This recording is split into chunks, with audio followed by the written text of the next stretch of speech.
আমরা যদি কেউ ফাজলামি করে কাউকে কবুল বলি তাহলে কি বিয়ে হয়ে যাবে? স্কুল কলেজে ছেলেফেলেরা অনেক সময় দুষ্টম করে কাজ করেন। দেখুন, সালাতুন জিদ্দুহুন্না জিদ্দুন ওয়া হাজলুহুন্না জিদ্দুন। নবী সাল্লাল্লাহু আলাইহি ওয়াসাল্লাম বলেছেন তিনটা কাজ হাসতে হাসতে করলে যা হবে সিরিয়াসলি করলেও তা হবে। এর ভিতরে একটা হলো বিয়ে।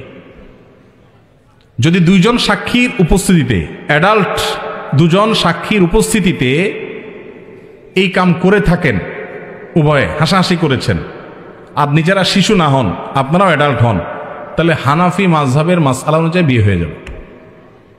বলবেন হুজুর মোহরটা ঠিক করি নাই। মোহর অটোমেটিক সেট হয়ে যাবে, কিন্তু বিয়ে হয়ে যাবে। খুব জটিল। এখন অনেক সময় আমরা ফাজলামি করি, এখন কেউ নাটক সিনেমাতে অভিনয় করার জন্য করছে, সেটাও যদি দুজন সাক্ষীর সামনে করে, ওই ব্যাকল জানে না যদি আবিয়াত্ত হয়ে থাকে বিয়ে হয়ে যাবে, আর যদি বিবাহিত হয় তাহলে তার কোনো উপায় নেই।